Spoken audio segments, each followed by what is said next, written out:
Right everyone, and welcome back to our MotoGP 15 career. In the previous race it was a Catalan Grand Prix, Catalonia, and we finished in 10th place there. That's our best result so far. Now we're heading to Assen then in Holland for the Dutch TT, and hopefully we can continue this good momentum we've got over the last couple of races, and we've finished in the points in both the last two races, and it's looking more and more promising. We qualified quite high up in Catalonia, so hopefully we can do it again today. Assen's one of my favourite tracks in this game, so hopefully we can get a decent result here then. And here we are then. Well, we're almost there, I guess. Takes quite a while, but now we're going to go then into qualifying. Hello to you all from Assen. There's already a buzz of excitement inside the paddock, and in a few minutes race direction will get the qualifying session underway. It's not really racing weather today. Unfortunately, temperatures are fairly low, and the rain that has been falling for a couple of hours now shows no signs of letting up. Well, that's throwing a bit of a spanner in the works then. It's raining, so that's great. We've only really done one session so far where it's been properly wet like this, and that was the Austin race.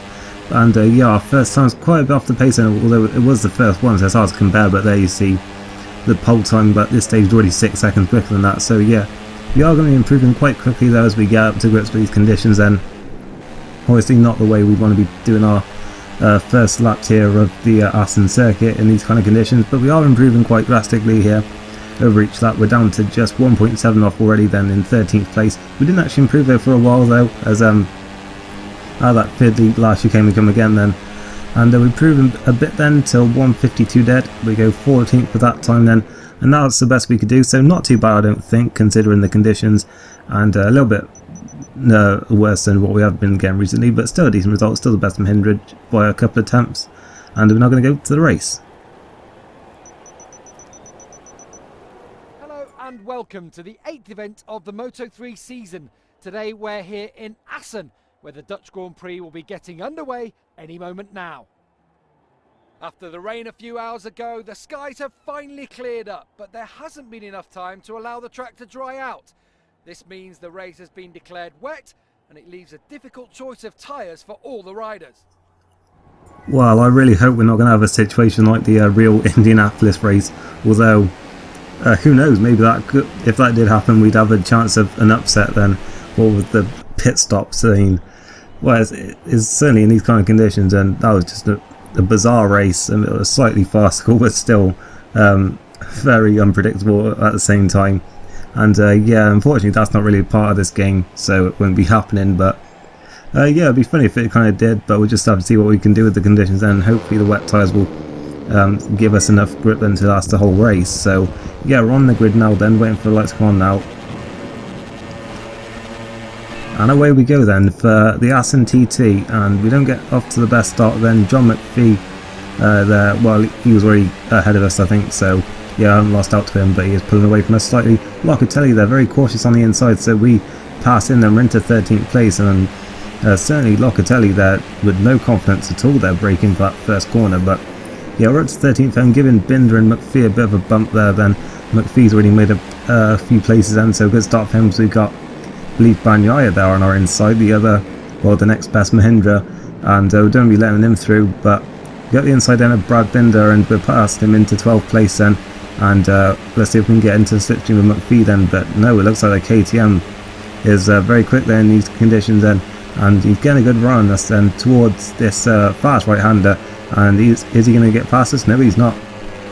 We hang on to it. We've got the inside line then for the left-hander, but Binder doesn't need that. He goes past us without that, without even having the inside there, so through he goes, and the right-hander then I guess was the inside for him, but it seemed he didn't even really need it. Just seemed to have a lot more corner speed there as we dive at the inside, but just not close enough to make a move on him there. So we follow him round a series of right-handers. There's only really 2 or 3 here then, but sort of on these bikes it's all sort of merged into one there then, as this nice fast part of the track then this section is, and it's probably my favourite bit on the track actually. You can really attack these at apexes, and not much risk of I guess there is all the risk if you take too much curb, but I mean of crashing, but generally it's part of the track I do enjoy, and it gives you a good run onto this final chicane, which honestly is probably my least favourite part of the track, just because it's so awkward and fiddly on these bikes. But yeah, if I had the penalty timer on, I'd probably be getting penalties for that. I'm not sure. I'd have to actually try it, but yeah, we're not really gaining any time there anyway as we go across the line then to gain that data pack onto lap 2 then at 6. So yeah, it's a bit of a shorter track than some of the ones we have been going to, so it's a 6-lap race this one rather than what some of them have been 5, although there haven't been too many. Well, the last one was 6 I think, so yeah, I guess not that different, but I mean this is a bit of a shorter lap, so it won't be as long as the Catalonia race, I don't believe. But yeah, we're coming out then of the first few corners now then, that really tight hairpin, which is even more difficult to sort of get the power on and get around there in these kind of conditions. But we see a nice group of 4 here battling. Hopefully we can tag onto the back of them. We seem to be just slightly slower than at this stage, but we do seem to be doing well. I've maintained our 13th place now, and we're not really being bombarded with attacks from behind at this stage. So yeah, we're doing alright I think at this stage.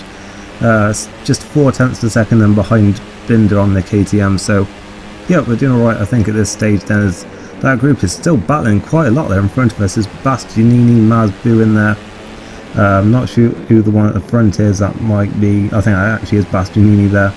So yeah, we slide about a lot there. I was surprised that didn't actually throw us off the over the handlebars then, but then I remember that I did actually put the traction control back on for these conditions. So yeah, that's probably why actually saved us there, although it didn't do that in Austin for us when we could have really used it then. But never mind, back to today then, and yeah, still in 13th place then, and that group is slowly starting to just break away from us a little bit then, as we have definitely got a penalty for that then, as we take the Rossi line through the final chicane.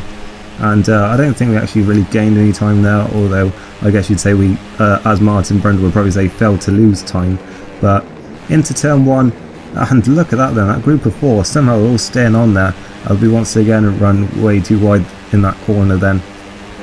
And we see Finati and Locatelli battling behind the sun. That's probably why they're not really attacking us too much at this stage, as we do seem to be a little bit quicker so far than on this lap. I think maybe the first sector is just somewhere where we're quick, but then this hairpin is just really awkward. I mean, it probably would be in the dry anyway, I can't really remember, because the last time I would have played this in the dry would have been on sometime on MotoGP 14. I haven't been on that in ages, so yeah, I've kind of forgotten a little bit about that corner. But yeah, certainly the rest of the track is nice and flowing I think, and there's just a few awkward corners in it, like the final chicane and that hairpin, that just ones that I don't like. But just generally I think this is a nice flowing circuit. It's one of my favourites, and yeah, been on the calendar for quite a while I believe.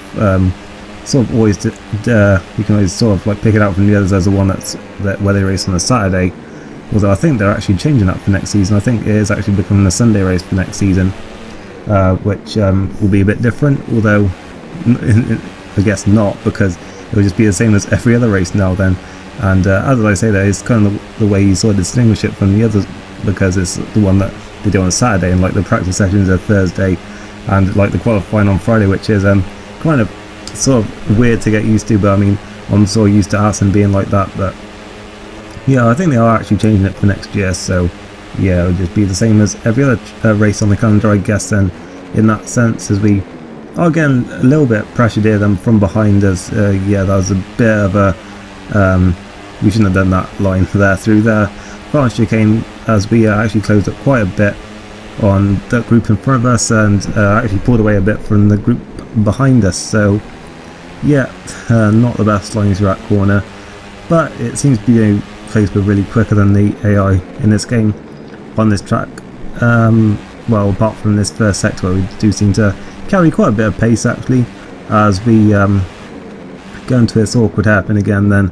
And can we get on the power quicker than the AI? Probably not, because as I said, I don't really like this corner, but we do seem to be a little bit closer. And I think just generally it is this sort of midfield is bunching up a little bit, because I think Locatelli and Finati are still catching us a little bit here, while they're still battling as well, as we go through this nice fast right and left hander, which is probably my two favourite corners on the track actually, aside from sort of that fast section at the end of the track. And yeah, around next right hander we go then. We're still quite fairly close then to Binder and McPhee in front of us then, as we head into the left-hander now. I should really learn some of these corner names or corner numbers. I don't know if this track actually has any names for the corners or not, but yeah, we're right up to this group now then, and I'm not sure if that was all just because of the slightly illegal line I took through the final chicane on the previous lap or not, or if it's just because saw the conditions are coming to us. But either way, we do seem to have caught him up quite a bit then, only half a second behind John McPhee now then. Maybe,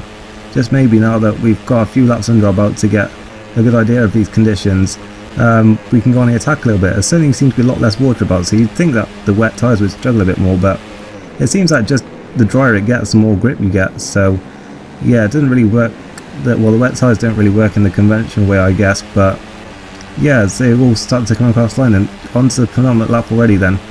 We're only a quarter of a second then behind McPhee, and a second now clear of Finati, so I think just in that final part of the lap we are just generally quicker, I guess. But yeah, that's only going to help us then in this bit then, as this is where we're fairly quick then compared to the likes of McPhee and Masbu there in front of us. As yeah, we catch right to them then. Can we try and move on the brakes here then?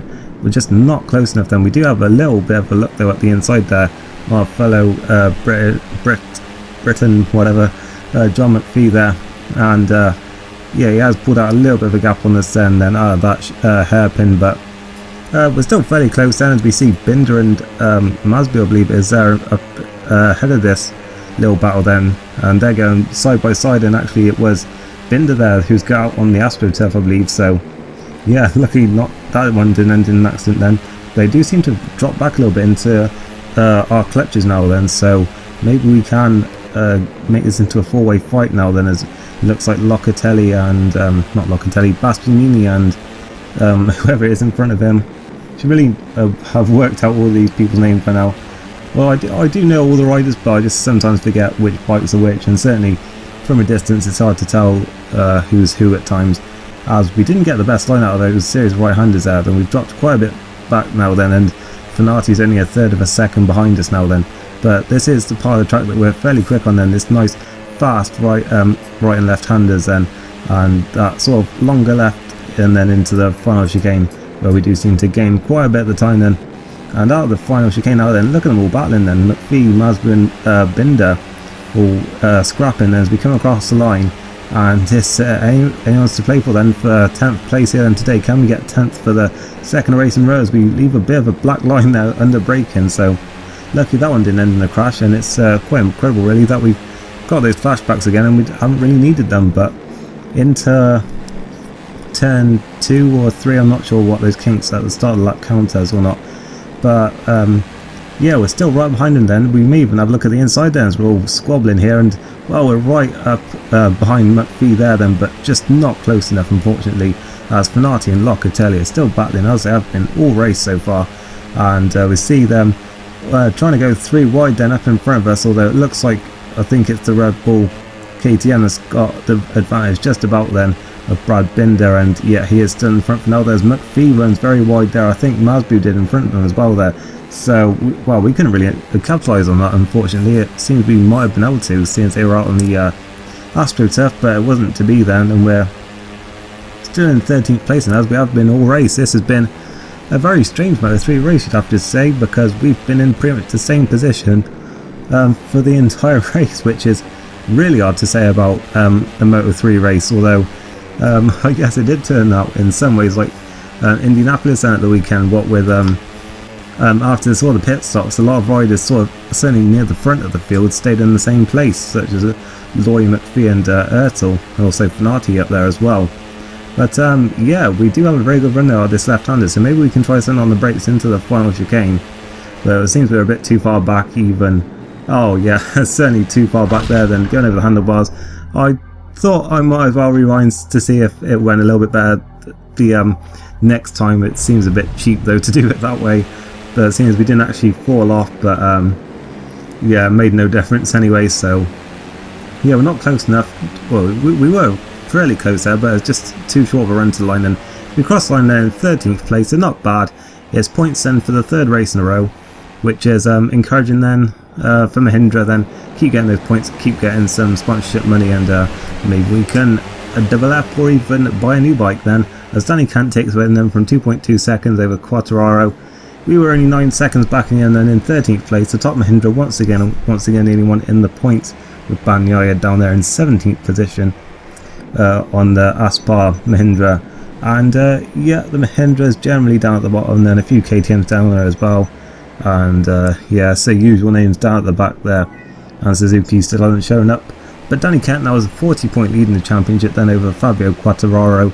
So yeah, he's running away with it at this stage. Then Oliveira in third, Vasquez and Navarro tied on points at this stage, then with Binder, Haneker and Vinales just behind.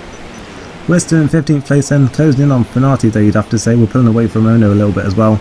So yeah, on to 12 points now then for Mahindra, and there should be 15 points for them in the Constructors now then, although it was kind of messed up the last time.